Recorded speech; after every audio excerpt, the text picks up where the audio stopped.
Well, good morning. Here we are, July 13th. It's a Monday, a sunny Vancouver Island. Trust everybody is fine. I'm just reading a report that is indicating that the central part of North America could experience temperatures up to 121 degrees. Now, how accurate that is, this is weather forecasters saying there's a possibility. That's interesting. So what's going on today? I see Trudeau has apologized for not recusing himself from the WE controversy. It's interesting. So it looks like this is going to be the third time that since he's been Prime Minister, that he has been, he'll be accused of transgressing the ethics protocols as a Prime Minister. Of course, his first one was flying out to see the Aga Khan on sort of a paid trip by the Aga Khan. Second one was his SNC-Lavalin affair that is still sort of rumbling down below. And now the WE thing. It's interesting. You see, he's apologizing. And here is the guy who continually accuses Canadians of being systemic racists and suffering from white privilege. And here's an asshole who's Prime Minister, who only time he admits something wrong when he's like a kid when he gets taken a cookie and you don't want to let go of the cookie and you get your hand stuck in the cookie jar. And there's not much you can say when your mom comes into the kitchen and finds you there. Are you taking a cookie? No, I'm just rearranging them. I mean, it's interesting. Now, Morneau, our finance minister, is no better. His family's involved with WE as well. And it's amazing. The amazing thing is that still a lot of people believe these clowns.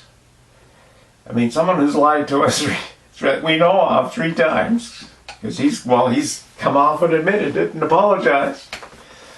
Mr. Apologetic.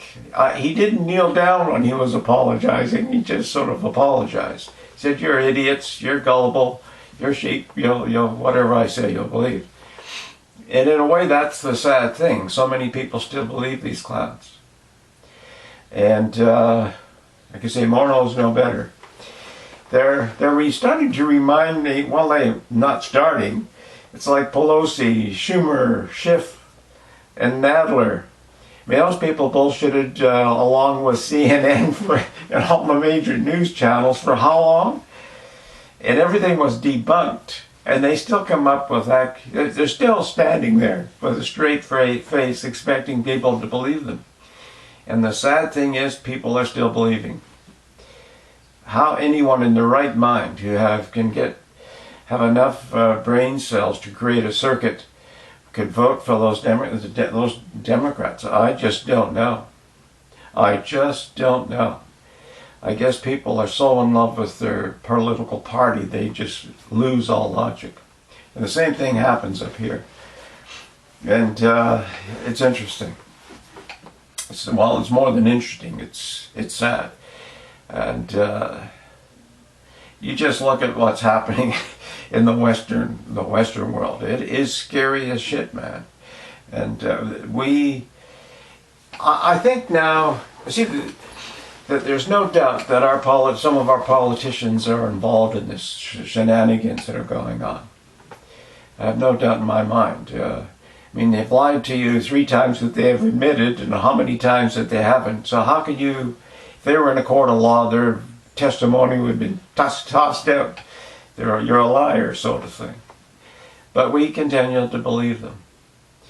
And, there's corporations behind this as well, and bankers. I mean, they're all excited to, looking at foreclosures that might be coming and picking up property and changing their balance sheets a bit. And it's sort of sick and it's sort of sad. I see the Washington Redskins are going to change their name.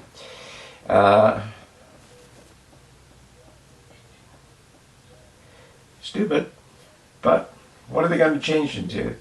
The Washington Whiteskins? That would really create a uproar, wouldn't it? The Washington Blackskins? I mean, this is so stupid, so stupid. But of course, Nike and all the big sponsors are sort of starting to scream because they're woke. They have, they're on board with all this shit. And Nike, who used slave labor to build their running shoes for pennies and sell them for a couple $100, I have no sympathy with those assholes. You know, it's crazy.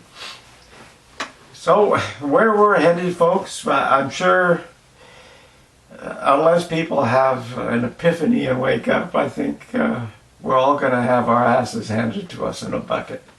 It's crazy. Just think, if you can, with a straight face, say you believe Justin Trudeau, the Canadian Prime Minister, Bill Morneau, the Canadian Finance Minister, Nancy Pelosi, head of the Democrats, Chuck Schumer, the Democratic Senator, Adam Schiff, the shifty lying son of a gun, and Jerry Nadler.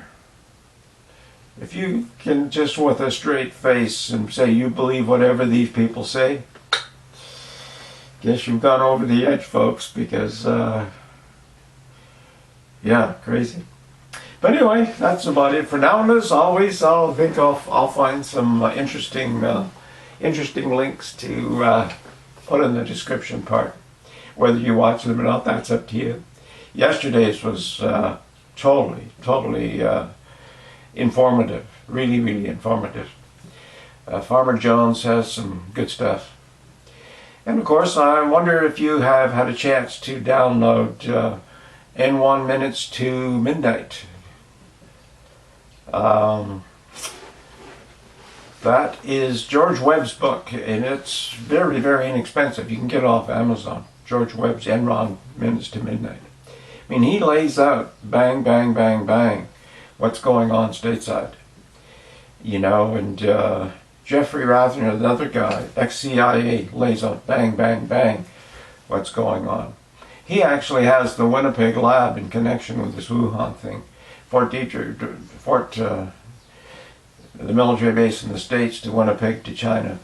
And of course the connections are all there. You can research that and find that.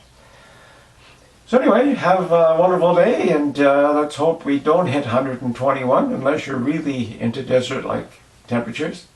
And let's roll on into summer. And hopefully everybody